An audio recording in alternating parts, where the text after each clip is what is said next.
Hello, hello, ladies and gentlemen, this is Fear Dragon coming at you with another StarCraft 2 netcast. Today we have a Protoss versus Zerg on our hands from two very cool players. So let's go ahead and introduce them.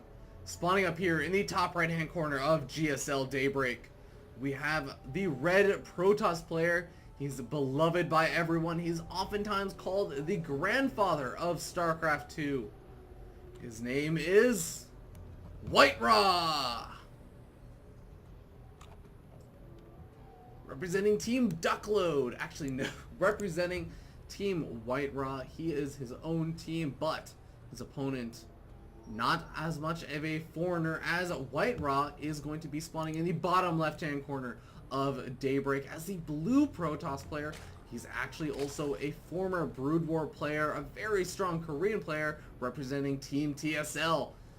Can he overcome his foreigner opponent? As is expected, he's definitely the favored one in this match.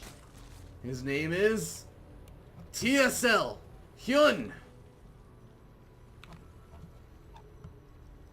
This is once again that epic tale of foreigner versus Korean. We'll end up seeing how these players decide to open. I would be expecting Hyun to be throwing down that spawning pool very soon. There it is. That spawning pool going down, as oftentimes Zergs have a very difficult time getting away with a hatchery first, especially when Protoss players have been so well known to be going for those Forge Fast expands. And actually it looks like WhiteRa going for that Nexus first build, so we're going to have to see whether or not Hyun is actually going to be able to punish that. His Overlord will be able to come in and scout very soon to see that in fact his opponent has gone for that, and he's also, Hyun is well prepared to try and punish this as he has gone for that spawning pool first. Another reason why those Zerg players like to go for that spawning pool first, besides the fact that this probe is so flipping annoying. Oh my god, I love being annoying with my probe. But one other thing is that you can punish your opponent if they do decide to go very greedily for this Nexus first. But actually no, it looks like he just decides to go for a very delayed Forge, throwing down that Forge quite late, and then throwing down that Nexus.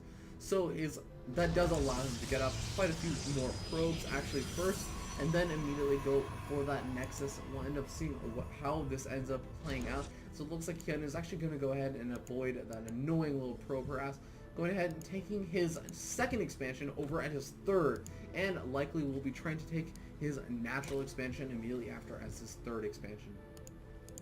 Now we do not see any gas geysers down from TSLHyun, so it looks like that is going to give WhiteRa a little bit more power to just be a little bit more aggressive with any kind of gateway units that he decides to get out early on. Especially that Zealot and Stalker, you can do some good damage, force out a couple more Zerglings than just the ones that Hyun has forced out. Now it looks like Hyun going to be going ahead and looking for that probe, being as careful as possible. It does not want to allow any kind of proxy pylons to go down this early on in the game. Now we can already see though that WhiteRa does not really have any kind of probe out on the map. That initial probe did get it picked off. And actually, wow, we actually did see two Zerglings make it pass through, and that is the kind of punishment that you can do when you go for that spawning pool first. You can run these Zerglings in, especially when that Forge is so much later. And even I say that even though, you know, WhiteRa did not go for the Nexus first, but still a very delayed Forge, and this is the kind of thing that you can do. You can be so annoying with this Zergling. You can get that kind of scouting information off without sacrificing an Overlord. See that there are two gas geysers out. You force this Zealot to come back into the main. The Zealot has the opportunity because TSLHyun did not go for those gas geysers. That Zealot can actually go ahead and go across the map and try and do some damage, but no, this Zergling is being as annoying as possible, so it does actually delay WhiteRa. He kind of decides, I'm going to go ahead and send out my Zealot, try and kill off that Zergling first before I send it out, but no. Ends up deciding, gonna go ahead and send it out now, and it will be soon followed by that Stalker, which does move a little bit faster, so we'll eventually be able to catch up. Meanwhile, we do see TSLHyun staying relatively light on the Zergling count. Does have 4 more on the way, but we see a huge influx of drones followed immediately afterwards. Does have this third expansion already up and actually taking very quick third and fourth gas geysers. So we'll end up seeing how he decides to utilize that. We do see that the Zealot is going to go ahead and pop in. These Zerglings going to be very much well prepared for that Zealot. Actually trying to get a nice surround on it. Does not quite get the surround, but look at that micro from TSLHyun. That is exactly what you'd expect from a Brood War player. keeping all of those Zerglings alive. I think he only might have lost maybe one Zergling against that Zealot. Look at how many of them are so low on health. Always the good indicator of a very solid player. Now we do see that Roach Warren going down though. Actually no, looks like those were not his third and fourth gas guzzles, just his first and second gas guzzles. So with that, he will be able to get that Zergling speed out, potentially even start getting that Lair Tech out, maybe even get his evolution chamber out. We'll only have to wait and see to find out. Now we do see a robotics facility coming out. In case you were wondering what that loud sound was, it was a supply depot getting knocked down.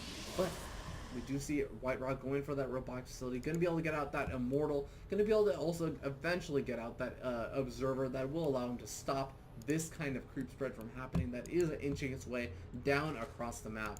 So going to be very nice to see out of him. Now we do see a huge influx of those gateways. It looks like, actually, I say huge influx, but this is looking to be a very defensive position coming out of WhiteRa.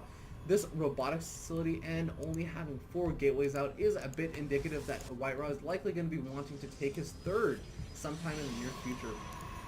We do see a 5th gateway coming out though, so that might actually change the situation. He might actually be looking to put on some aggression. We do see the +1 being chrono boosted out, so we might actually be looking to hit some kind of timing push. We'll end up seeing if that is the case. It looks like now with 6 gateways and a robot facility, definitely looking that he is going to be trying to put on some kind of pressure around maybe 11 minutes, I would have to say, if he wants to hit a timing with this +1 finishing. We'll end up seeing how Hyun is able to react, as he is actually, let's go ahead and take a look. He is actually up to a massive drone count. I think that's 62. I always have a hard time reading between 62 and 82, but a very large drone count. I believe it is 62, and now he's able to start producing that roach count. And with that Lair Tech finish as well, he is able to start that Galileo reconstitution when he so decides to. But we do see WhiteRa moving out a little bit earlier than his +1 will, before his +1 will finish. Hopefully he's trying to hit a timing where this +1 will finish when he actually decides to actually push in to his opponent's natural. But TSLHyun has already begun that roach production, preparing for that kind of aggression that WhiteRa is likely deciding to do in the near future.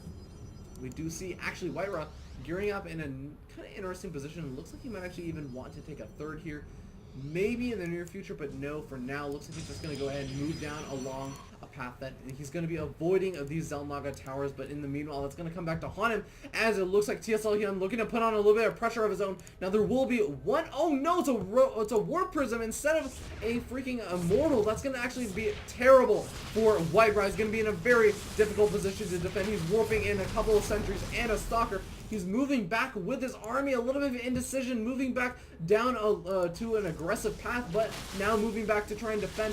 Now we do see a couple of Zealots who warped in. They are going to be actually utilizing that Warp Prism to get into a nice little flanking position. Going to be able to do some nice damage to those roaches, stop that Cybernetics Core from going down, as that would be putting him in a terrible position. But now the Stalkers are getting picked off. Some nice micro coming down from WhiteRa's Warp Prism. But now we do see that Cybernetics Core is getting very, very low on health. The Roach is actually on the retreat though, thinking that there might actually be a third up. But no, there's no third up now. And we do see that the huge influx of Zerglings and Roaches coming in to reinforce, to try and take on WhiteRa's army. Actually, a very interesting attack path. It looks like they were looking for that pylon placement, and it looks like they will be able to get those pylons. Meanwhile, WhiteRa going ahead and taking that third. So now it looks like he's looking to transition out of this game, but he's going to have to deal with this very, very scary army out from TSLHyun.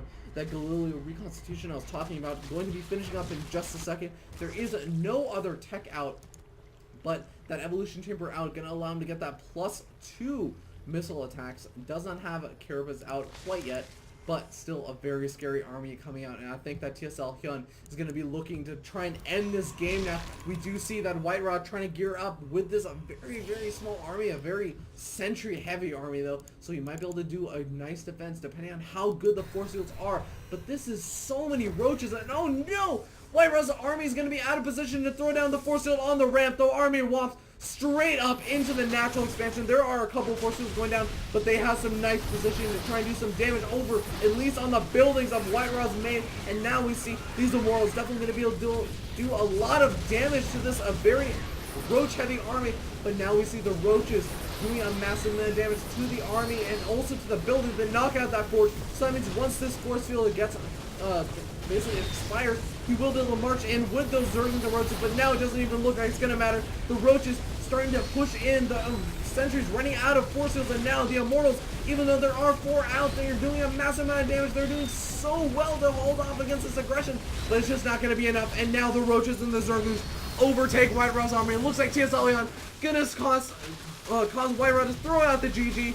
There it is going to be, and WhiteRa, very manner player that he is, throwing out that GG, even saying good luck on the next round. Looks like this was from a tournament, but so well played from TSLHyun, knowing exactly, hey, my opponent kind of went for that very, very low sentry or low army count, trying to get away with a very greedy number of units. Said, hey, I'll just try and produce as many units as I can while I take a 4th expansion, try and do this big aggression, and hey, if I get lucky, I can, you know, basically do what he just did. Move into his opponent's army, not allow his opponent to throw down as many, or basically cause him to waste force fields because he was able to move up this ramp. I think that TSLHyun, if he saw that the army was positioned over here, he would just kind of poke around over here, prod at this 3rd, and meanwhile he'd be having his 4th expansion behind all of this. So really well played by TSLHyun. Oh my god, it looks like actually there was some Warp Prism harass going down in the meanwhile, but it looks like it was not able to do quite as much as he would have liked. So that's where that Warp Prism went. I thought it was still actually in that engagement, but still very well played by WhiteRa, very well played by TSLHyun. That's actually going to put this game into TSLHyun's hands. So very well done. Congratulations. Hopefully you guys enjoyed this game. If you did and you enjoyed it in any capacity whatsoever, looks like I'm actually stumbling over my words just a little bit extra today. Probably due to the fact that I took a 2-day casting break from casting. There I am, stumbling over my words again. Sorry, I had a little bit of work to do at work. Where else would I have work to do? But anyways, if you do enjoy my my video in any capacity whatsoever, go ahead and subscribe to my YouTube channel. That's where you're watching this video at. You can send replays over that you want casted, hopefully on a better day for me, to feardragon64@gmail.com. You can also go ahead and follow me and subscribe to me on Twitter and twitch.tv. Those are going to be in the description below. I'm not going to keep you guys here too much longer. That's going to be it for today. Thank you so much for tuning in, and I will see you guys next time.